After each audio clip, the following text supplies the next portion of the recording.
All right, so with that all said, let's take some questions. But before we take some questions, I just wanted to give you a little bit of an overview of what we've done. Not that you don't know that, but just from a viewpoint of why are we doing these things, right? So yesterday, of course, we worked with generosity and praise, which we'll get back to, of course, as we layer this all together, which is the single most important thing to cultivate if you want to stay in a relationship. And I can't say enough about that, because for a lot of people, a lot of people came up and said, that was really hard, either giving or receiving or both. And it's definitely a practice, meaning you're not going to be okay with praise often, because culturally, that might not have been the thing to do. Like, for instance, where I grew up in Austria, you don't praise people. That's not how it's done. You might get a good job when you've had a Nobel Prize or something. Somebody might say, I guess didn't do so bad. That's the way they would phrase it, probably. Not too bad. But of course, our heart wants praise, and our heart wants to be loved, and our heart wants to be seen. And we actually do a lot of things in order to get praised. But then we don't have the opening to receive the praise. And so praise is an actual practice. You have to practice that like weight training or playing the piano, where you make yourself both praise yourself, and there's, you can do that, of course, with your own cards, but also praise your partner and get into the habit of praising your partner, and really make that a thing, so that you're, as weird as it feels, so that your muscles kind of grow. A lot of times when it's time for date night, you're supposed to perform, and sexually and otherwise, and there's something about just sitting together like you did last night, with no distraction but also no pressure. And it doesn't have to lead somewhere in the moment. You don't have to be some super sexy or super this or super that. You can just actually cultivate attention. Who last night had a moment where your system just relaxed? Yeah, that's most of you. And that's actually the prerequisite for real depth of also sexual intimacy in general, and sexual intimacy, is that you're able to actually settle down. And so you always want to settle down first. You want to relax your body, open your heart before anything else happens. When somebody says, I don't like the way you don't do the dishes right, obviously it could just mean you don't do the dishes right, but that's highly unlikely, particularly if the person who says so is female, right? If you would, like, let's say you're on a skiing trip with your best buddy, and you're in a skiing hat, and he pulls a dish off the drying rack and says, dude, I don't like the way you do your dishes. Do you do the dishes? It means I don't like the way you do the dishes, right? So it doesn't always mean that. And typically, because of, let's say, because I don't like the whole women are from Venus, Mars thing, right? It's very stereotypical. But what we can look at is our nervous systems, right? And so different people have different nervous systems, and this is true for every human in this room. But there is a certain kind of nervous system that comes with a certain kind of endocrine system. And like I said, there's the exceptions to that. But typically, when you were built for procreation of the kind where you have to actually grow a human inside of you, and carry that human for 9 months to term, and then birth, this baby which is not a small feat under any circumstances, and then feed the baby and so on and so on. You have and you have to ovulate, and like all of this, and breastfeed and all of that. You have a very specific nervous system and a very specific endocrine system that relies on very fine perception, because you have to feel what's happening inside. You have to feel, most people, can kind of perceive the people around them, particularly women, because we're built to be super collaborative for survival. So you need other women. If you're in the wilderness, now we don't have that, but in the wilderness, you need other women, because you need somebody to help you give birth when you're in labor. You need somebody to take care of one child while you are breastfeeding the other, right? And so you need to prepare food. Your mate is probably out there trying to find food or beat somebody over the head so that the food is not being taken or something, right? So there's evolutionary things that come with your endocrine system and your nervous system. And so I'm saying all of this to say that when she says, I don't like the way you do the dishes, what she's responding to is an irritation in her nervous system, right? And so that irritation in the nervous system is like the princess, the princess and the pea, that one, right? It's like that. It's like there's a pea 6 mattresses down, and she's like, and because her nervous system is essentially constantly scanning for threat, constantly scanning for irritation, and constantly trying to kind of create an equilibrium in which she can do the things that she's biologically built to do. Now, that doesn't necessarily mean you have to have children, but there's a certain kind of a attention to a certain kind of a energetic plane that's lost on somebody who is essentially built to hit things over the head and drag them home. It's a very horrible way to say it, but you have a hunter nervous system. So you are also finely tuned. It's not true that men are not finely tuned, but you're finely tuned to, let's say, the movement of fish under the water or the movement of deer in the forest. You're not finely tuned to somebody 3 cooking stations down, talking shit about you behind your back, which then means you're not getting the best flour that's available, right? There's a whole other thing happening. So I'm setting this all up in the evolutionary context, because our brains and our nervous systems are still Neolithic and Paleo, essentially we haven't developed much since that time as far as the nervous system and survival goes. So when she says, you don't do the dishes right, what she's saying is, I have an irritation in my nervous system, and this is the only thing I can hang it on, right?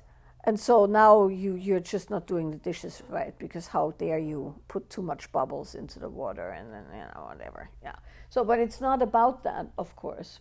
What it is that somewhere in what you're doing, she feels a lack of, we're going to call it safety or containment or mindfulness is another way. Not in the meditation sense mindfulness, but actually paying attention.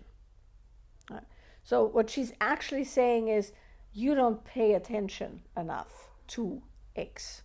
So somewhere, to her, it feels like you are not paying attention.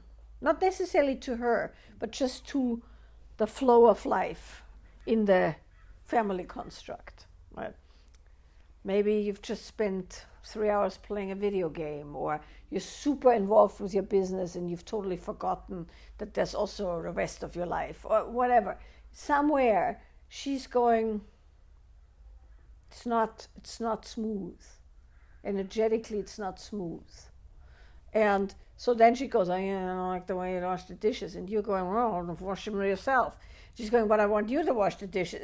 So then this whole thing starts. That's not about the dishes, but it's an erosion of a certain kind of clarity or aligned purpose between the two of you. Right? And so then that erosion of the clarity and aligned purpose looks like nitpicking. Yeah. So why is the light on? Translates to we're not aligned. Right? Is what you're saying. You're saying our purpose isn't aligned. We're not on the same page. We need to save electricity for whatever reason.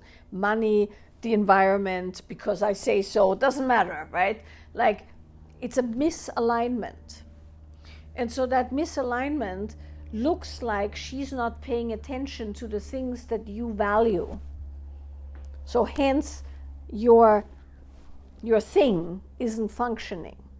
Right? So you go out of the cave and you hunt the mammoth, and she leaves the fire on, and you didn't have time to get more wood. So when you come back from with the mammoth, there's no more fire. So now, even though you're very tired, you have to go out and get firewood so you can actually grill the mammoth. Right? That's the kind of irritation that this is, where either of you go, we're not aligned.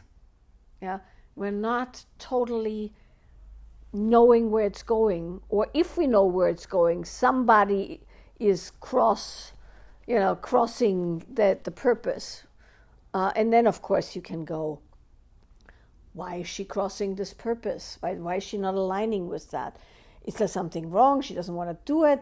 Why am I working so hard and nobody appreciates that? And then it spirals out, so she doesn't like who I am, right? Or you don't like who she is. But for the most part, it's simply that there's some issue with the alignment, right? So coming back out of the mammoth hunting situation to nowadays, right? So why then a cycle builds is that then you have kind of a bias towards looking for the lack of alignment. So you go, the light isn't off. This means we're not in alignment. We're not on the same purpose. She isn't following the purpose, right? I'm not following the purpose either. Now that's one way. Or you go, she isn't following the purpose. Why is that? I can't trust her. So, the dishes are also not clean. She's using too much water. And this is a plastic bag and not biodegradable.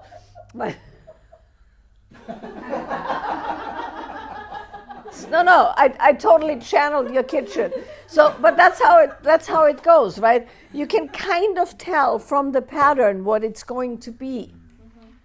And it's not about that. It's lack of alignment. So how you get out of a cycle once you start looking for more proof of lack of alignment is that you go, whoa, we have lack of alignment. Let's sit down. Let's look at our core values, our mission statement, the purpose of the relationship, which, you can change anytime you want, but you just go and you do kind of where we're at. Are we still? Is this still workable? And then somebody might say, I'm making this up, but somebody might say, look, I can't drive whatever. I mean, here, like, we have Amazon. Well, I don't know if thank God is a good thing, but we have Amazon. If we wouldn't have Amazon, I would have to drive to Ventura to get biodegradable bags, for instance, right? So that's an hour 45 round trip or so, right? So I would have to say to you, while I really want to be with you on the biodegradable bags, I cannot interrupt my work day to go, especially to buy these bags, right? So we are aligned, but we need to make changes in the procedures, right? And then you go, well, I can pick them up on the way home, right? And then it's not this thing where you are no longer aligned on the thing. So what I would suggest, and this is true for every couple I've ever worked with, by the way, right, is that you do meetings. And you do meetings that are specifically about, are you aligned? Does procedure need to be changed? How is everybody doing with the things that you want to align with? This could be the big purpose of your relationship. This could also be the household. Finances is a good one where you should have regular meetings and go, are we still aligned? Because that's also, of course, a big one. When you know, I'm not saying that you are doing this, but people do things like suddenly smuggle the shoes in under the cover of darkness, right? Because somebody wants a new pair of shoes, but shoes are on the embargo list, right? And then it's like, where are these shoes? Oh, I found them in the back of the closet, right? Like, you know, or whatever, right? So you want to just make sure that that kind of stuff doesn't happen. Because then, over time, it actually does erode the relationship. Not to begin with, you're just not aligned, and then you have to go, oh, we're starting to nitpick. What's up? Then you sit down and you go, okay, here's where we're at. This is where I'm at. Are you still there? And then the other person goes, yeah, I have a few things that don't work with our plan. Or you just have to get fired up about the purpose again, or whatever. Right? And it's very normal that in the course of a relationship, and this is when you say one could get into the cycles, right? Sometimes those things, not always, sometimes it's just, you gotta talk about the stuff. But sometimes when you kind of get into one of those cycles, it's a good moment to say, do we need to change or adjust the purpose of our relationship? Because in every relationship, particularly long-term relationship, you have phases of purpose of relationship. So for instance, when you met, how long have you been together? Yeah. So when you met, it wasn't clear you were going to end up together 3.5 years later, right? So the purpose of that relationship to begin with was have a good time, and if you both wanted relationships, ascertain if this person is somebody I want relationship with, right? So that's fairly clear at the beginning. But then you get together, and most people don't go, okay, we're together, where's it going, right? That's a bit, on the nose. But you could do that now, of course, and go. And then typically what happens is people go, well, let's just have a great time. Let's go travel and have adventure, and get to know each other, and and then at some point you'll notice somebody goes, I'm kind of done with the travel and adventure thing. I want a baby, or I want to settle down and buy a house and start a business, or whatever. So you have to renegotiate the purpose of your relationship periodically, so that you are in fact aligned. And if you're not aligned, which can happen, that's a good moment to actually go and see a therapist and go, we aren't aligned. Can we talk this out? Is there a way to align, or is this irreconcilable difference? Which sometimes happens. I've recently worked with a couple who they were digital nomads, meaning they essentially lived in all the cheap countries in the world in Airbnbs and did like influencer shit, right? And that's a particular lifestyle where, they both spend an enormous amount of time primping and prepping for their influencer lifestyle, right? Literally, they both had like YouTube and whatever. And so it was all, buff and handsome, and let me show you what I wear, right? And then one fine day, not she, interestingly, he went, this is all bullshit. I want to go home. I want a family. I actually want to go to work. This is insane, right? Like, this is just, what the fuck am I doing? Literally. He woke up one morning and he saw the light, so to speak. But she's totally into this. She doesn't want a baby. That's the last thing she wants. She wants to be frolicking in Bora Bora and nothing but a G-string and make money doing so. That's irreconcilable. Right? There's no way out. And unfortunately, most people don't have the fortitude to go, this is irreconcilable. Let's call this quits. They go, no, we can find, what's that thing in the Matrix? There is no spoon, right? Like, we can bend reality somehow. And sometimes that works, but often it doesn't. So I'm saying all of this to say, when you start having niggles, it's a good idea to sit down and say, where are we at? Where are we going? Are we aligned? If we're not aligned, let's find out if we can align. If we can't align, then you still have two options. One is you discover it's irreconcilable, or one person goes, I can wait with this for a few years, or you know what, if it's that important to you to stay in Bali so I can, whatever, then I'll do that. But that can't come from a place of just bending. It has to be a proper decision.